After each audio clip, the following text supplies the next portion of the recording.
America is ready for a takeoff, in my view.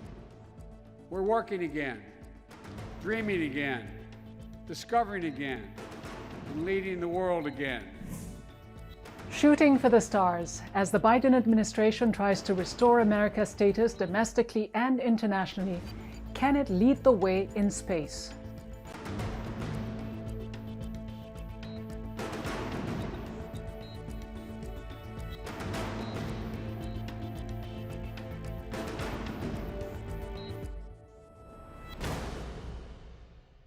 Hello and welcome to Inside America. I'm Ghida Fakhry.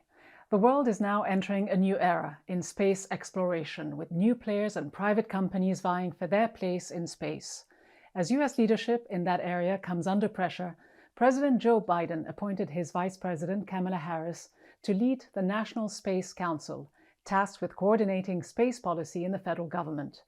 Following the announcement, Harris tweeted, "In America, when we shoot for the moon, we plant our flag on it." The US hasn't been on the moon since 1972, but Biden keeps a lunar rock from that landing in the Oval Office, a sign of the country's aspirations under his administration. It will now be up to NASA's new administrator, Bill Nelson, a former senator from Florida who was sworn in on Monday by Vice President Harris, to lead the civilian space program to the moon and beyond. There's a lot of excitement going on in NASA right now, and you all have seen it. You've seen it a couple of days ago with the flight of the little helicopter on a celestial body some 80 to 100 million miles away. NASA's Ingenuity helicopter, which made history last month by becoming the first powered flight to land on another planet, has conducted several more missions on Mars. Groundbreaking achievements for NASA, but America's foreign rivals are staking territory in space as well. 3、2、1，点火！ Last week, China launched the first module of its own planned space station, which is set to be completed by the end of next year. In 2019, China was the first nation to land a spacecraft on the dark side of the moon, and Russia has signaled its intention to leave the International Space Station by 2025, with plans to launch its own space station just 5 years later. It would end a 2-decade space partnership with the United States. China and Russia have also agreed to build a joint research station on the moon, teaming up against the biggest space spender, the United States. President Biden is proposing a $1.5 billion budget increase to bring NASA's total budget to $24.7 billion for 2022. But will that be enough to help the US lead in the new space race? And can private companies such as Elon Musk's SpaceX change the space paradigm? Joining me now is former NASA administrator under President Obama and an experienced astronaut himself, retired Major General Charles Bolden. Administrator Bolden, NASA, of course, still has big plans. It wants to return to the moon by 2024, this time with the first woman astronaut and the first person of color on board. The deadline was set by the Trump administration. Should Biden stick to this ambitious target? Just how achievable is it? I think the Biden administration will stick to whatever target that NASA establishes. My understanding is that they're reevaluating the launch schedule right now. They're looking at the budget that's been appropriated, and NASA will make a recommendation on when they think it's appropriate for the return to the moon to take place. How important is it for NASA to return to the moon, in your opinion, and does it have the budget to do this? I think it has the budget to do it. I'm not, I have to separate some things here. NASA's focus is really on deep space exploration, which includes Mars. Going to the moon is not necessary to get to Mars, but it is important to have the moon as an operating base where we can do some experimentation, some technology development that's a lot closer to home than, say, 6 to 8 months away as you are on Mars. So the moon, while it does not have any resemblance whatsoever to Mars, does represent a platform where we can do technology development and check some things out that we'll need for the trip to Mars. And you say NASA still has the budget for these ambitious missions. Biden is proposing a budget of just under $25 billion. When you compare NASA's budget back in the 1960s, at the peak of the Apollo program, it amounted to over 4% of the federal budget. Today, it's less than 0.5%. How far will that take it, or will it all depend on partnerships between NASA and private companies like SpaceX? Well, I think the accomplishment of NASA's missions will be critically dependent upon partnerships with industry, both domestic and international. With our international partners, we are able to accomplish things today that we could not have done, as a matter of fact, in the Apollo era. In the Apollo era, we were driven by one factor and one factor only, that was the geopolitical imperative to beat the Soviets to the moon. We lost to them in getting into space first. We lost to them in getting humans into space first. And we decided we could not, under any circumstances, lose the geopolitical battle to get to the moon first. And we won that. But is the U.S. losing it today, though? Is the U.S. investing enough to beat its main foreign competitors, China and Russia? The U.S. is not investing enough in research and development to stay. We are ahead of everyone right now. We are not investing enough in research and development, whether you're talking about space or biomedical research or anything. We've got to put more money into research and development, and I think that's exactly what the Biden administration is trying to do. Let's not just singly focus on space. We're in competition in aeronautics, in science, in medicine, in education, and everything in which we're involved in competition requires research and development and funding. And the United States is not spending enough today on research and development. We have enough funds to get humans back to the moon and then start it on to Mars. But we need more money in the basic research and development to ensure that we stay ahead of our competitors in those fields. The US, though, still far outspends other countries. In 2020, in fact, it spent around $48 billion on its civilian and military space programs combined. China came in second, spending an estimated $8.9 billion. France was third with $4 billion, followed by Russia with $3.9 billion. When you look at the amount the US government tends to spend on the military, and I know you're a retired Major General, having spent 34 years in the US Marines, Biden is proposing a $13 billion increase in the military budget, taking it to $753 billion. It's about a 13% increase, I believe. It's also about 13% of the federal budget. NASA gets less than 0.5%. How does the US then keep its competitive edge against China and Russia if it continues to spend so much on the military and so little on space exploration? You have to understand how capitalistic democracy works. We have American industry that our rates are higher than anywhere else in the world. Now, if you want to work with Boeing and Lockheed and Space, and other companies, and get them to agree to reduce their prices, then we can get our budgets down around where you cited as the other countries. We are not China. We're not Russia. We're a thriving capitalistic society, and it just costs more to make things here. So I think the American people, I think they understand that. Everybody wants a larger salary. Everybody wants a bigger home. Everybody wants a bigger car. So if you want to live like other nations do with whom we're competing, I'd say, okay, we can do that. But in our system of government and our lifestyle, that's why our budgets are bigger than everybody else's, to put it simply. But when you do look at the geopolitics of all this, has the US already lost its edge? American astronauts, as you point out, were the first to reach the moon. But since space exploration seems to have lost some political and popular support in this country, meanwhile, China is pushing ahead. It's developing its own permanent space station. It could be ready as early as next year. It was the first to land a spacecraft on the far side of the moon, and it has plans for missions to Jupiter and Venus by the end of this decade. I mean, has the US already lost the race to China? And not to be argumentative, but I disagree fundamentally with some of what you said. The United States is still the technological leader. We are still the leaders in space exploration. Yes, China was the first to land on the backside of the moon. China has not yet landed on Mars. They have not yet put a human on Mars. So let's keep everything in perspective here. And we did not target landing on the backside of the moon. If we had, we would have done that by now.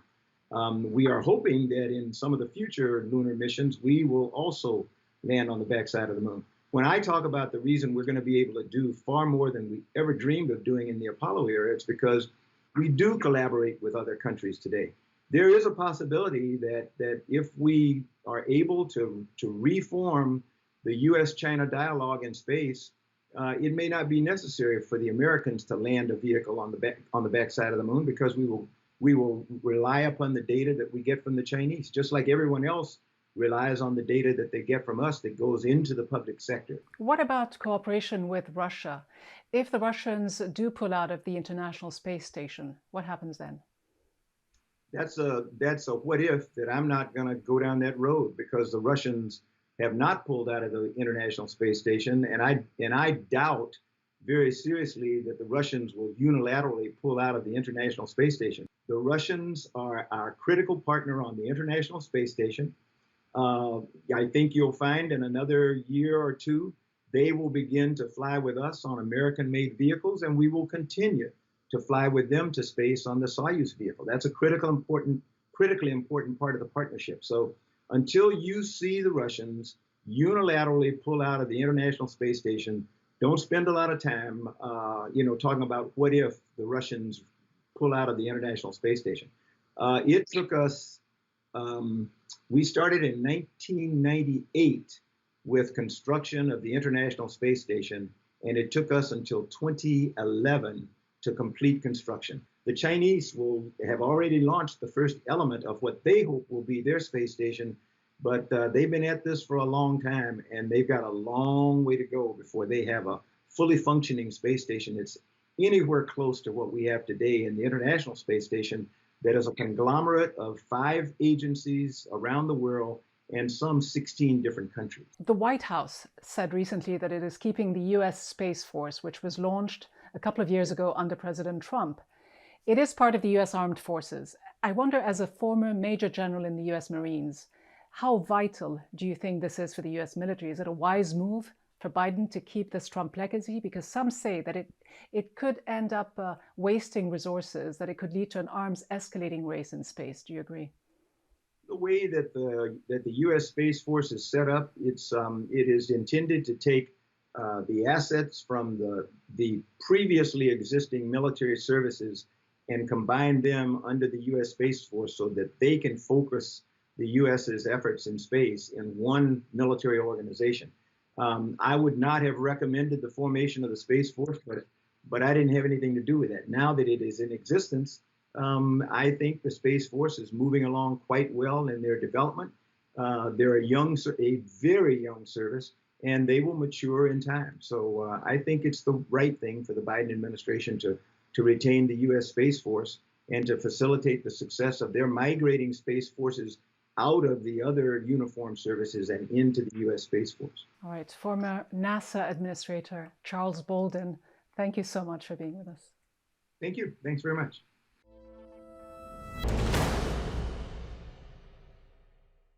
NASA has long hoped that one day its space missions would be safe for ordinary citizens, and that goal is slowly becoming closer to reality.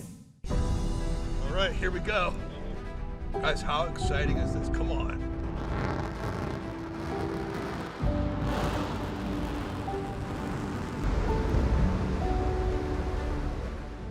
Amazon founder Jeff Bezos announced this week that his rocket startup Blue Origin is beginning to take reservations for rides on its space tourism rocket, the New Shepard, which has conducted test flights but has yet to carry a human on board. But civilians may be in space in just a few months.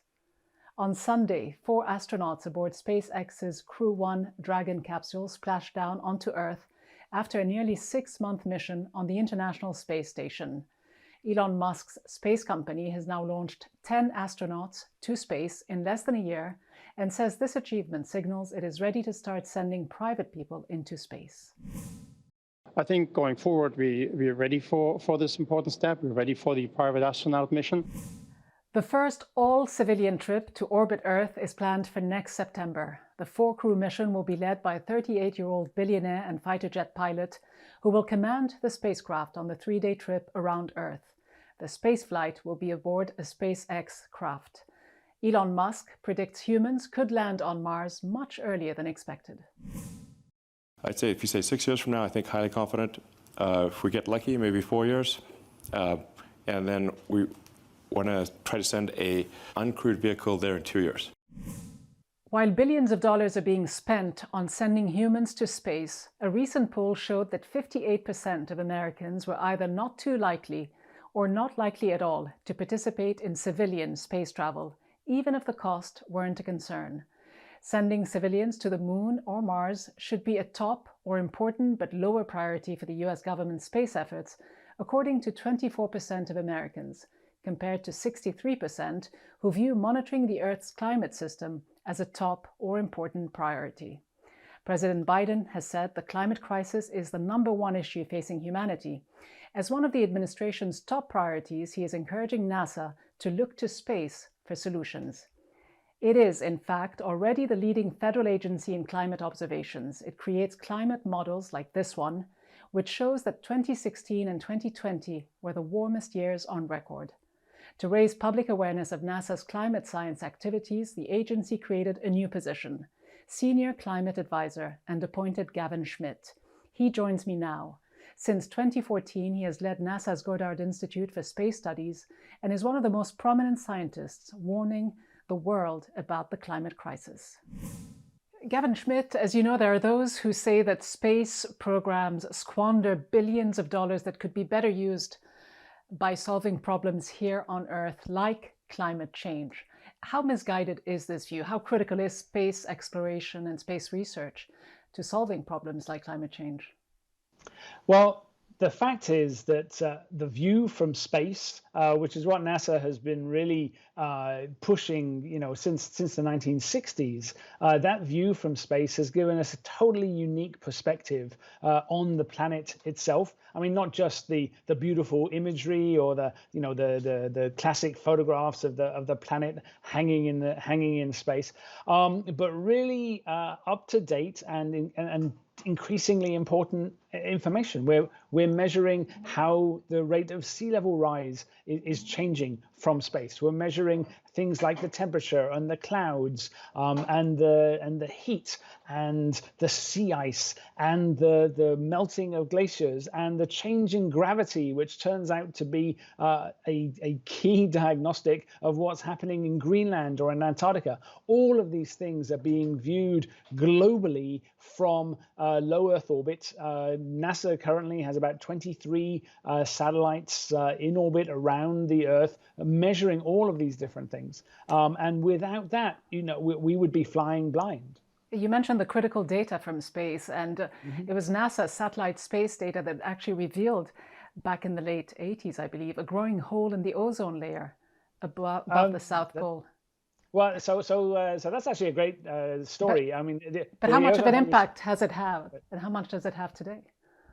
Oh, yes. I mean, so those images of the ozone hole were very dramatic, and they led directly to the Montreal protocols and the regulations to move away from what were ozone depleting chemicals that were being used in refrigeration and spray cans and the like. And so it was those visuals and that information can really shift politics. It can really shift how we see what we're doing, and it can move us in a different path. And with respect to the things that we're seeing with respect to climate, the changes in the sea ice, the changes in the glaciers, the increase in sea level, all of these things are helping, I think, push politicians across the world into elevating climate change as an issue that they need to be thinking about.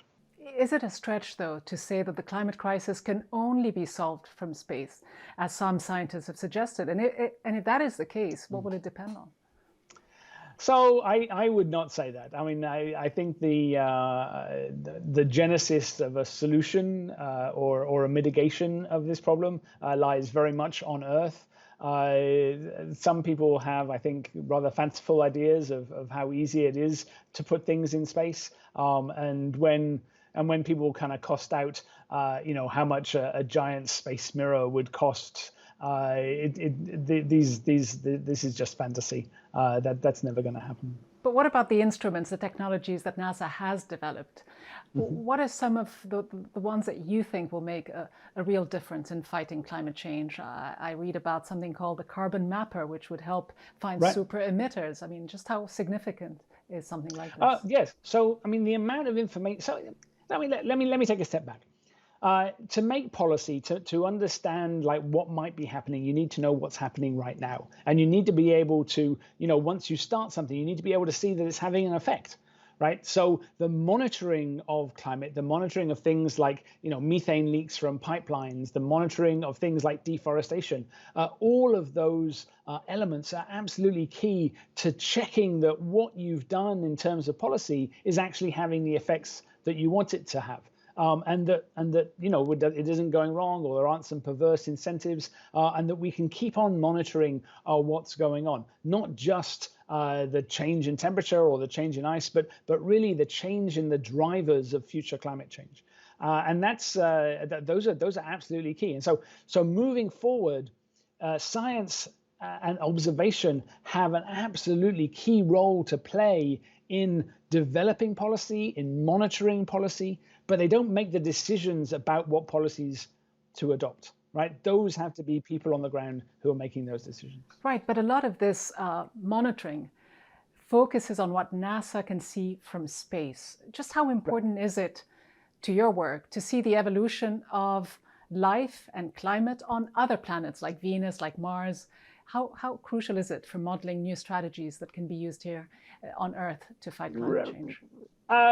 Okay, so some of these connections are a little bit more indirect when you start talking about Mars and Venus. But one of the things that we're doing, for instance, is we're assessing what the history of the solar system has been. I mean, and because the sun has warmed up over the existence of the solar system by about 30% over the last 4.5 billion years, it turns out that Venus may have been the first habitable planet. And so there may still be traces of that if we ever manage to get down to the surface. We know that Mars had water. What happened to that water? Again, we're using the same understanding that we have of the climate here on Earth to examine what the climate on Mars might have been, 3 billion years ago when that water existed. And we can start applying that to exoplanets, like planets that are orbiting different stars, very, very far away, but we're getting information about those planets right now. And it's part of the it's part of the curiosity that we have about our place in the universe to continue to explore and look for the potential, obviously, for life elsewhere. And what does it tell you, the potential for life elsewhere? Because I know that one of NASA's missions in 2019 concluded that Venus and Mars have surface conditions that are more likely to support life. Can you foresee the day when we can all travel and actually live on some of these planets? No. It's enormously difficult to get to these planets, and obviously we haven't sent anybody to Mars yet. And while NASA does have that ambition, it is a challenge. So when Elon Musk says he looks forward to the day pretty soon, maybe within 6 years, of sending humans to Mars and eventually populating that planet. Yeah, I think the difference between Elon Musk and NASA is that NASA would want them to come back. So there's a lot of, I would say, rather fanciful talk from people that really should know better. But Gavin Schmidt, fascinating to talk to you. Thank you so much for joining me. You're welcome.